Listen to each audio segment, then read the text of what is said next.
Get a break-in at a local VFW hall. KOAM News at 10 is next. The aftermath. Now at 10, authorities in Fort Scott investigate a break-in at a VFW over the Veterans Day weekend. Plus, Miami citizens turn out for a town hall meeting to talk about broadband internet access, and Pittsburgh celebrates the arrival of a brand new fire engine. The 4 states' most watched news starts now. Fort Scott, Kansas police are investigating the robbery of the local Veterans of Foreign Wars post. This is KOAM News at 10. I'm Dow Quick. Authorities are trying to learn who broke into the VFW post over Veterans Day weekend. KOAM's Fernandez Silva has more. It was because of a call from their internet provider that the robbery at the Veterans of Foreign Wars post was noticed. I came in Monday to meet them. I noticed that a lot of the drawers underneath the bar was open, and there was an old money box and first aid kit up on the bar. I thought, what the heck is going on? That was when Matt Crystal, commander of Post 1165, realized what had happened there. According to the police, the burglary happened sometime between the evening of Sunday and the afternoon of Monday. They also say more than $600 was taken. It just shows what little respect people have. It hurt my feelings pretty bad because we're just barely surviving anyway, and I don't know why they wanted to break in here. It kind of made me mad, because, it is a place for veterans and stuff, and then somebody breaks in and steals stuff when we're trying to help. According to VFW, the robbers checked for money on their jukebox and the bar register. They also tried to open a note-safe box using blades, but were not able to open it. On a positive note, VFW members say they've been receiving support from the community, and they're thankful for that. It brings a little bit of hope to me and/or pride that folks are wanting to go out of their way to help recover and to help keep us going. It does make you feel good. In Fort Scott, Fernandez Silva, KOAM News. Now, currently, Fort Scott police say there are no suspects. If you have any information about this case, you are asked to contact the Fort Scott Police Department. Nice weather again today. Chief Meteorologist Doug Hetty. Yeah, it actually turned out to be a great day for us today. Temperatures right around 70 again. This has been consistent. We've seen this the past 2 or 3 days, upper 60s to right about 70. Average highs 59, dropping now that we get, we're in mid-November, believe it or not. Record high is 79 degrees. Outside right now, spread lower 50s, Joplin, lower 40s once you get to Pittsburgh.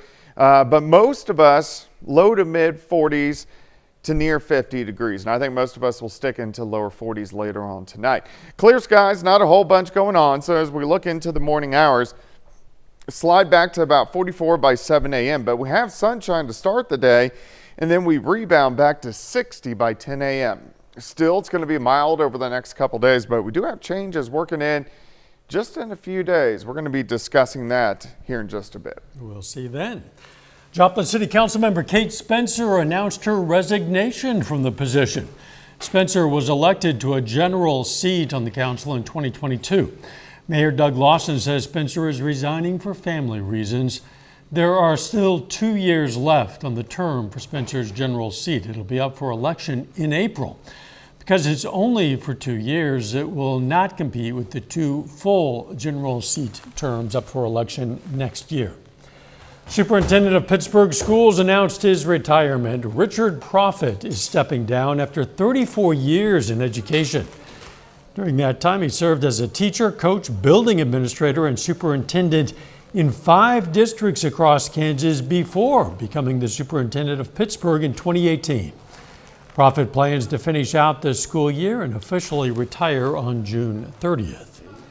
The Department of Justice has just awarded the Cherokee County, Kansas Sheriff's Office more than $115,000 in federal funding. The grant's going to fund a newly created position within the Sheriff's Office for the next several years. The position of Community Outreach Deputy will represent the agency at community events and present crime prevention programs to civic and community business organizations, among other community-focused projects. Kansas state officials say a program aimed at lowering the state's recidivism rate through job counseling and training is having some success, apparently. The program, known as Respect Works, provides intensive case management and career navigation for eligible individuals released from the prison system in Kansas. It focuses on providing an opportunity for those individuals to secure sustainable living wage employment, to participate in society, break the cycle of incarceration. In the 2 years since it began, the Respect Works program has enrolled 360 participants and has achieved an employment rate of more than 70%. City of Miami, Oklahoma gave residents the chance to discuss their needs for expanded internet access. The city hosted a town hall meeting to discuss the issue. Miami city leaders are trying to gather public input on how they can improve broadband in the area. They also asked residents to fill out a survey from the Oklahoma Broadband Office, which administers grant funding to help communities improve access to high-speed internet. Trying to get as many citizens as we can here tonight to stand up and say, hey, enough is enough. There's money there. We need it allocated to us to help us get the internet we need. So if there's a company out there that wants to have high-speed internet in Miami, Oklahoma, come on, we're ready. We don't care if it's Bolt, we don't care if it's AT&T, we don't care if it's Sparklight. We need fiber internet, fiber to the prim, to our people, because that's what they deserve. State of Oklahoma is investing $1.3 billion to improve broadband infrastructure and accessibility in the state. Missouri Southern today inducted some regional media icons to its Hall of Fame. 3 children's programs were inducted today, including KOAM's very own Fun Club. These are some scenes. Also inducted was Bar 12 Ranger with Ranger Ed Wilson and the Children's Hour with Norma Champion. Officials say it's important to recognize these local icons.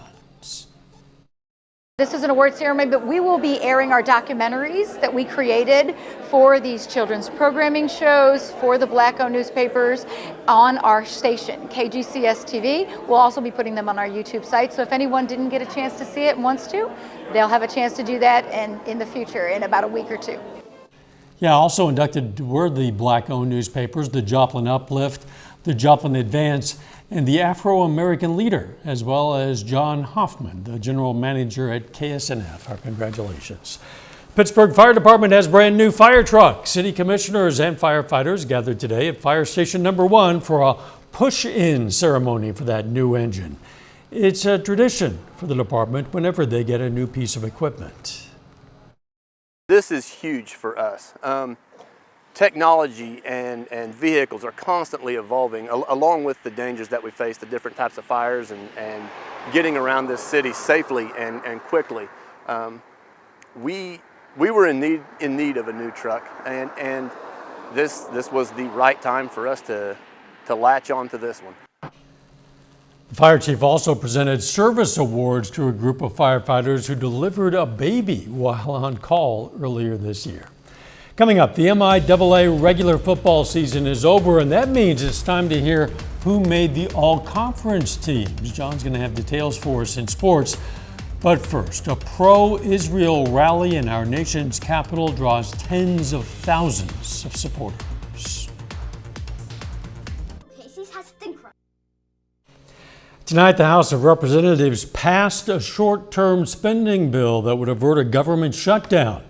Democrats and Republicans supported the measure. The government is set to run out of money late Friday. The 2-part House measure would fund some government departments through January 19th. Others would get funding through February 2nd. The bill does not include more aid for Israel or Ukraine. The legislation now needs approval by the Senate. President Biden has indicated he would sign the bill if it gets full congressional approval. Demonstrations packed the National Mall in Washington today for the March for Israel, rallying support for the Jewish nation as it continues the war with Hamas. In Gaza, more than 200 hostages are still being held by the terror group, but today, President Biden sounded optimistic about a potential deal. Natalie Brand has the latest. Tens of thousands came from around the country to the nation's capital in a massive show of support for Israel. So to be here with all these people today and stand in solidarity with Israel and to just be together. It was really important to us. Speakers included top U.S. lawmakers who denounced the growing anti-Semitism at home and around the world. History shows that when the world ignored anti-Semitism in the last century, it led to the worst catastrophe in human history. 6 million Jews murdered in the Holocaust. Families of those held hostage by Hamas called for their immediate release. Hang in there, we're coming. At the White House, President Biden said he's speaking to those involved in the crisis every day. I believe it's going to happen, but I don't want to get into detail. On Tuesday, the White House and Pentagon confirmed that U.S. intelligence supports Israel's claim that Hamas has a vast tunnel system under hospitals to store weapons and hold hostages. But the administration also says it does not support airstrikes on hospitals, including Gaza's largest Al-Shifa, even though they say Hamas is using it as a command center. We do not want to see a firefight in a hospital where there are innocent civilians. According to the Hamas-controlled health ministry, dozens of patients at Al-Shifa have died since a generator ran out of fuel Saturday, including several babies. Natalie Brand, CBS News, Washington. Israel's military says it's offered incubators to potentially move babies to safer locations, but health officials say they would be useless because there is no electricity. A little bit later, the city of Joplin gets a visit from the Missouri State Treasurer to discuss the benefits of a low-interest loan program. Plus, it looks like our temperatures are going to stay nice the next couple days, and then some changes. We'll look at that coming up. In Joplin, your entertainment destination. Must be 21 or older to attend. Entertainment schedule is subject to change.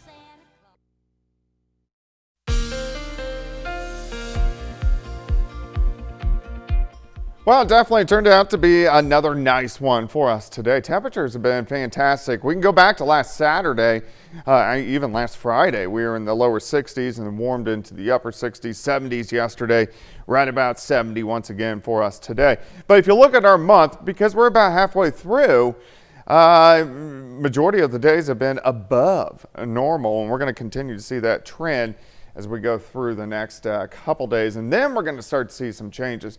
Let's go outside. Here's a nice shot. This is Cornell Arts and Entertainment Complex. We're looking downtown. It looks pretty good. A nice shot off toward the north and to the east. Pretty calm. We're going to stay calm as we go through the overnight hours for us tonight. Temperatures kind of a wide range, anywhere from lower 40s to lower 50s. Everybody should drop 40 to about 43 later on tonight.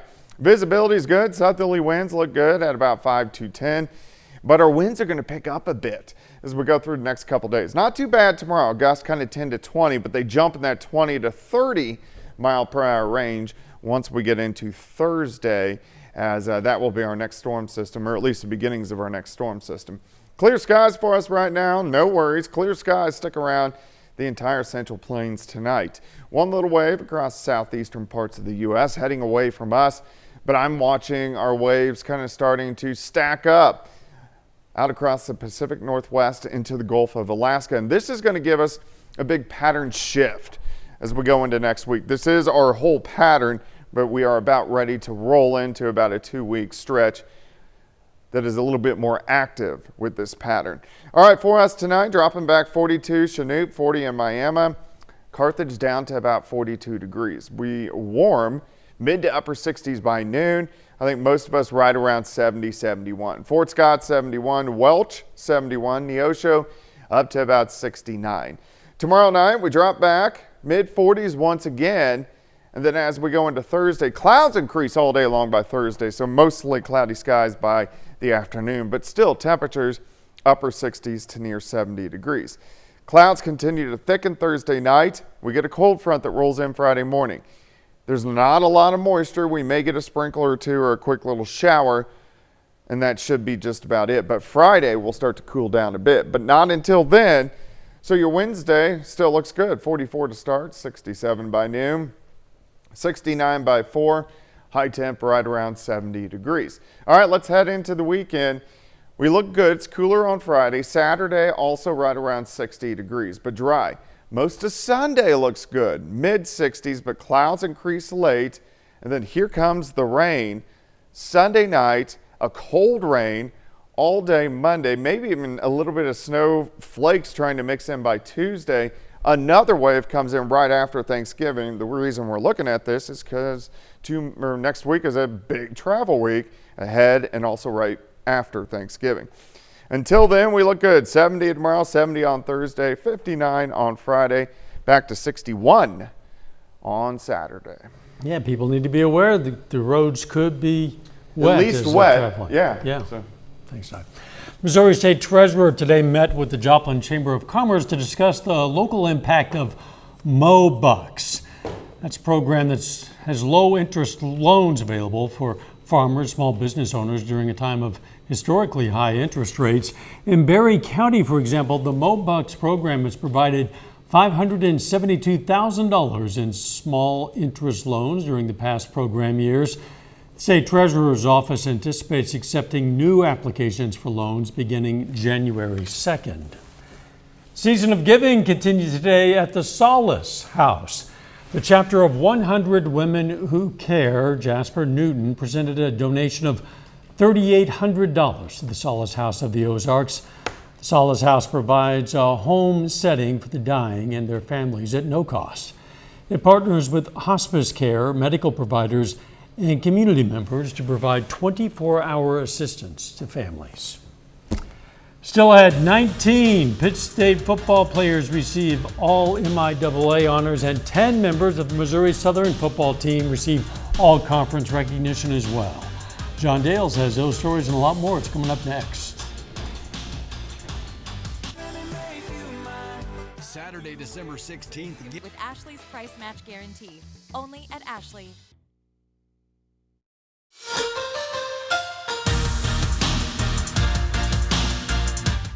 The college football regular season is over in the 4 states. This Saturday, Pitt State finished out the regular year with a 20-10 win over UCO to win a conference title. Missouri Southern beat Missouri Western 47-41 in a double overtime thriller.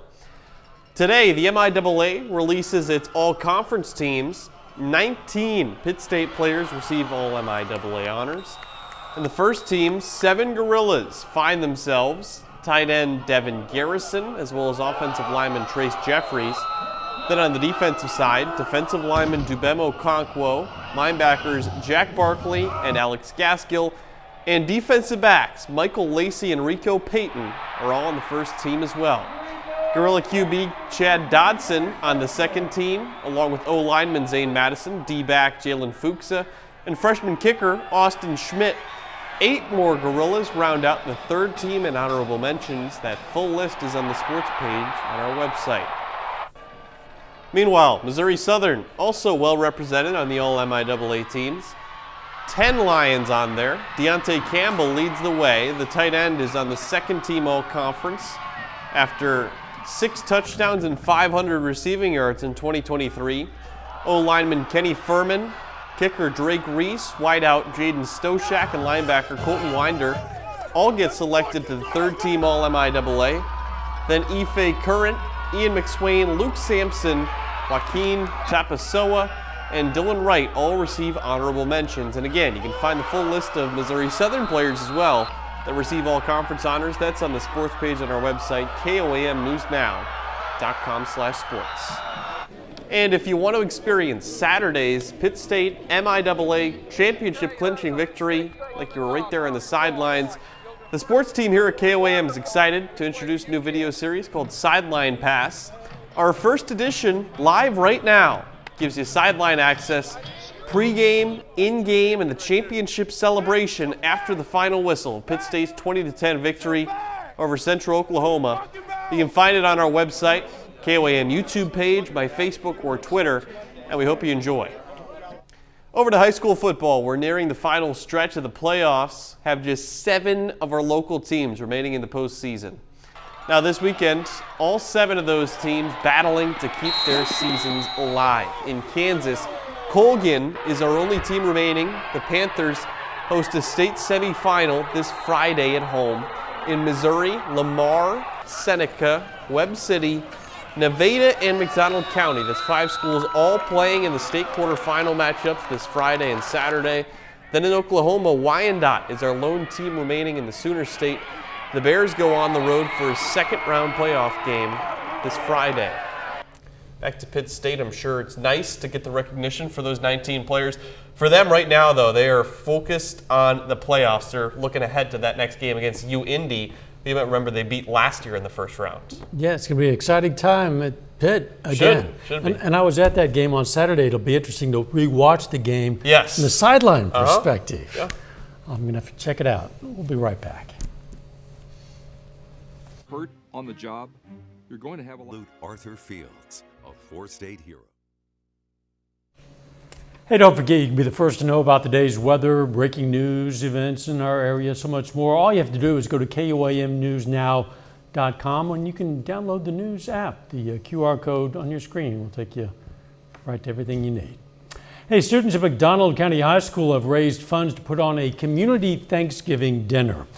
The students are preparing for that dinner. It's set to take place on the 22nd of November. The students, under the guidance of their sponsor, contacted local businesses that made donations that paid for the food. My role is relatively small. I have to give the credit to where the credit is due. The young ladies who have gotten all the donations, the kids who are going to be helping cooking, they're the ones who have really, taken this and just run with it.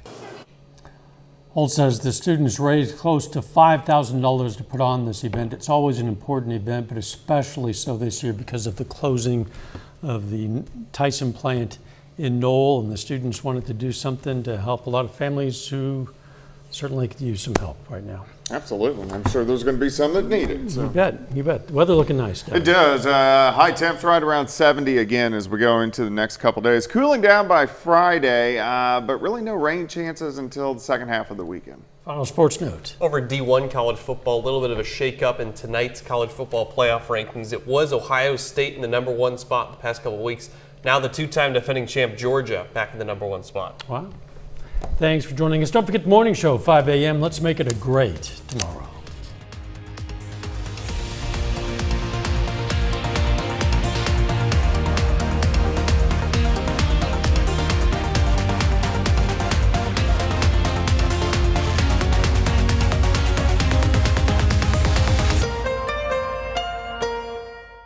On KOAM News is sponsored by Aaron Sachs and Associates, proud partner of Travis.